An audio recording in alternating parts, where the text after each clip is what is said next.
Mesdames et messieurs, bonjour et merci d'être au rendez-vous de cette session d'information sur la chaîne de télévision de Douceur. Voici les titres du journal. Conseil des ministres.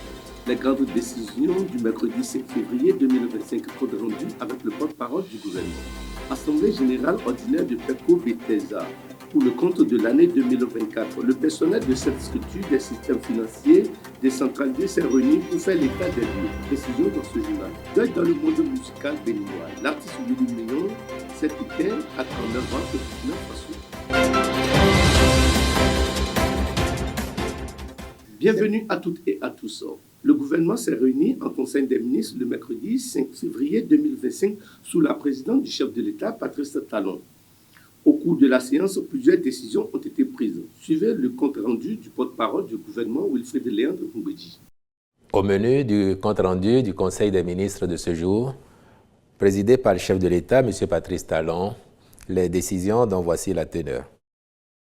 S'agissant des mesures normatives, création de la société d'exploitation du complexe hôtelier de l'Atlantique SA et approbation de ses statuts. Dans le cadre des investissements structurants engagés afin de positionner le Bénin comme une destination touristique de premier plan en Afrique et dans le monde, un accent particulier a été mis sur le développement d'une offre hôtelière de standing international, de même que l'amélioration des capacités d'accueil.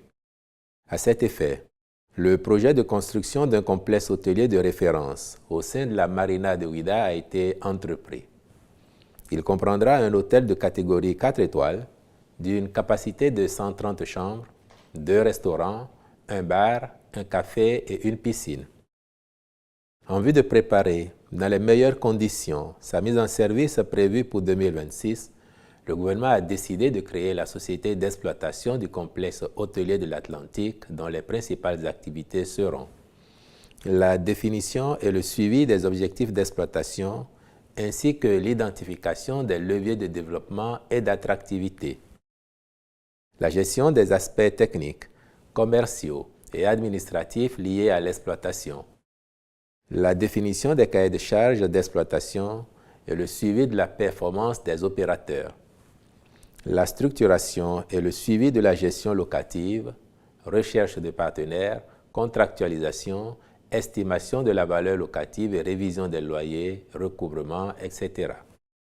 La gestion de l'entretien et des réparations des biens mis en location. La gestion contractuelle des partenaires intervenant dans le complexe hôtelier, portage de contrats de travail et de services. Le Conseil y a marqué son accord et a adopté par la même occasion les statuts de la dite société. Au titre d'autres mesures normatives, figurent les décrets portant transmission à l'Assemblée nationale pour examen et vote du projet de loi portant modification de la loi numéro 2022-11 du 27 juin 2022 portant statut des magistrats de la Cour suprême et de la loi numéro 2022-06 du 27 juin 2022 portant statut des magistrats de la Cour des comptes. Approbation des statuts modifiés de l'Agence de développement des arts et de la culture, ainsi que de l'Agence béninoise pour le développement du tourisme. Au chapitre des communications, en point 1, indemnisation des personnes affectées par le projet de construction du nouveau port de pêche de Cotonou. Ce projet consiste à reconstruire sur un domaine de 8 hectares, 39 ar, 97 centiares, 6 au quartier Flakodji, des installations modernes de pêche artisanale et semi-industrielle intégrant la transformation des produits de pêche. Ces investissements visent la création et le développement d'un pôle de commercialisation des produits de mer dans cette zone. Sa réalisation sur cet espace impacte des propriétés privées se trouvant dans son emprise. Aussi, à l'issue de l'évaluation qui en a été faite, le Conseil a-t-il autorisé qu'il soit procédé à l'indemnisation des personnes affectées. En point 2, contractualisation avec le groupe Hilton Worldwide Managed Limited pour des missions d'assistance technique hôtelière et de gestion de l'hôtel Hilton Cotonou. Pour rappel, le Conseil des ministres avait déjà autorisé, en sa séance du 11 septembre 2024, les travaux de rénovation du dit hôtel, situé au cœur de la ville de Cotonou, près de l'esplanade de l'Amazone et en bordure de l'océan. Le présent partenariat avec ce groupe induira notamment l'augmentation de la capacité d'accueil en offre de haut standing avec environ 200 chambres, le renforcement de l'attractivité du Bénin pour l'organisation de conférences internationales grâce aux salles de réunion modernes et au business center de l'hôtel, la captation d'une clientèle internationale ayant une préférence pour le groupe Hilton, la création de plusieurs centaines d'emplois directs et autant dans les secteurs connexes. Les ministres concernés accompliront les diligences nécessaires à la formalisation du partenariat et veilleront à sa bonne exécution. Au chapitre des mesures individuelles, enfin, au ministère de l'Intérieur et de la Sécurité publique, le contrôleur général de police, Brice Kokou Alawanou, est nommé directeur général de la police républicaine. Je vous remercie.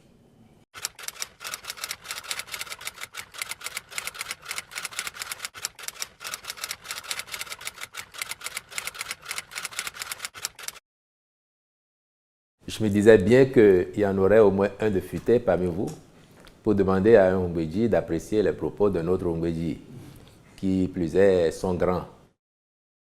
Mais vous êtes choqués par la teneur des propos tenus par le président Hongweji, et je vous l'accorde.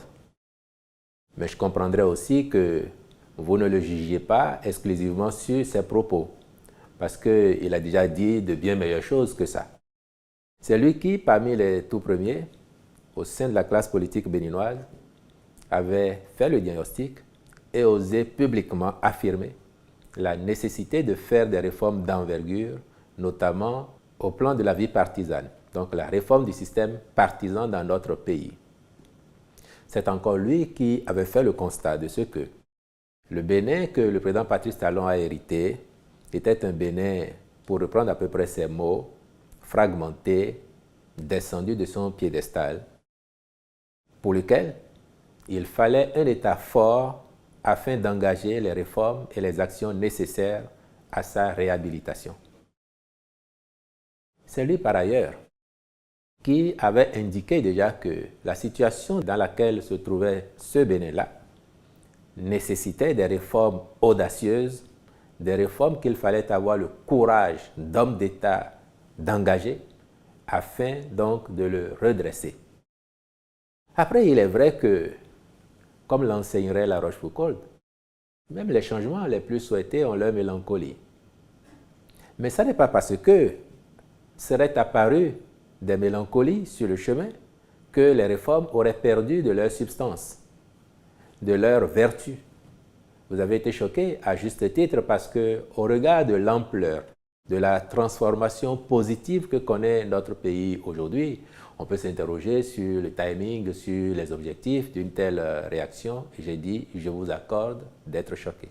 Dans tous les cas, c'est que cela rassure les uns et les autres que le pays est une belle démocratie qui fonctionne. Et que même quand on est de la mouvance, on peut à un moment ou à un autre dire ce que l'on pense. Après, il faut bien que cela soit bien justifié et tienne dans le contexte. Le personnel de Pepco Bethesda, un des systèmes financiers décentralisés exerçant au Bénin, a tenu son assemblée générale ordinaire pour le compte de l'année 2024. Compte rendu. C'est une grâce et un privilège pour chacun de se retrouver face à de nouveaux défis.